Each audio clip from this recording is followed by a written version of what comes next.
সাকিব আল হাসান কখনো হেলমেটের স্ট্রিপ মুখে নিয়ে ব্যাটিং করছেন, আবার কখনো জার্সি মুখে নিয়ে ব্যাটিং করছেন, কিন্তু যেভাবে তিনি ব্যাটিং করছেন সেভাবে তাকে কখনো ব্যাট চালাতে দেখা যায়নি। উইকেটে আসছেন, প্রথম বল থেকে হিট করছেন।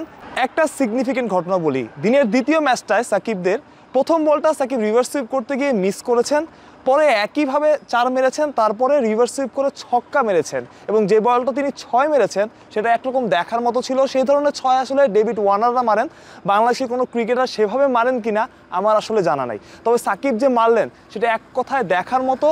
এবং আমরা ড্রেসিং রুম থেকে দেখছিলাম, আসলে সবাই খুব অবাক হয়েছেন এবং সবাই খুব বাহবা দিয়েছেন। এই সাকিব আসলে অন্যরকম, 7টা ম্যাচ খেলেছেন, প্রায় 150 রান করেছেন এবং 200-র বেশি স্ট্রাইক রেটে। দল তার কাছে যা চেয়েছে সাকিব ঠিক সেটাই করেছেন এবং তিনি বোলিং করতে পারছেন না, তিনি খুব সেটা ভালো করেই জানেন। বাউন্ডারি লাইনে যখন ফিল্ডিং করছিলেন তখন আমি তাকে হাত ঘোরাতে দেখছিলাম, শ্যাডো করতে দেখছিলাম।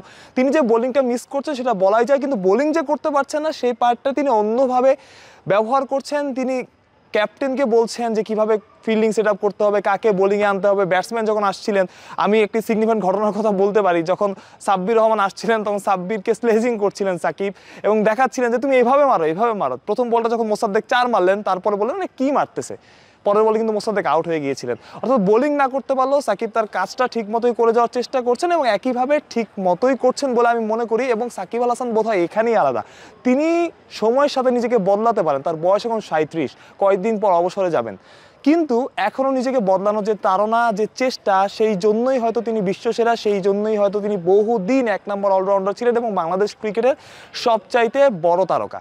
সাকিব আল হাসান বলেই হয়তো সেটা সম্ভব। সাকিবদের আজ জার্নিটা শেষ হলো, মোসাদ্দেক সাব্বিরা ফাইনালে উঠে গেল।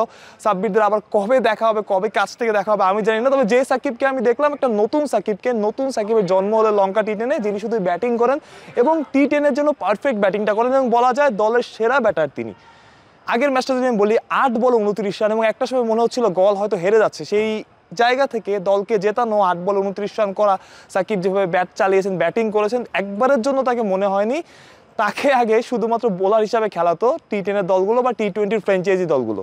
সাকিব নিজেকে বদলেছেন সময়ের প্রয়োজনে, সবাই সেটা পারে না, সবাই সেটা পারলে হয়তো সাকিব আল হাসান হতে পারতেন। বাংলাদেশ ক্রিকেটে অনেককে নিয়ে অনেক রকম আক্ষেপ, অনেকে ওই কন্ডিশনে খেলতে পারে না, অনেকে তার ট্যালেন্টের প্রতি সুবিচার করতে পারে না, কিন্তু একমাত্র সাকিব, তাকে যেই সময় যেই পরিস্থিতি দেয়া হোক না কেন মাঠে তিনি সবসময় উতরে গেছেন। মাঠের বাইরে হয়তো অনেক ইনসিডেন্ট করেছে যেটাতে হয়তো বা সাকিব পাস মার্ক তুলতে পারেনি বা লেটার মার্ক তুলতে পারেনি, কিন্তু মাঠের ক্রিকেটে সাকিব আর আলাদা। যেহেতু আমরা মাঠের ক্রিকেটের কথাই বলছি সেহেতু আসলে সাকিবকে লেটার মার্ক কেন, লেটারের বেশি হয়তো দেওয়া যায়, কারণ সাকিবের মতো ক্রিকেটার বাংলাদেশে আর কখনো আসবেনি। আমি জানি না আর কবে সাকিবের খেলা মাঠে বসে দেখতে পারবো, কিন্তু এই লঙ্কা টি10-এ যেমন সাকিবটাকে দেখলাম, যেমন সাকিবকে দেখলাম, এই সাকিব আসলে অবাক করেছে। যে সাকিব আসলে অন্য সময়ের সাকিবের মতো না, যিনি আসেন, দেখেন, ডিফেন্স করেন।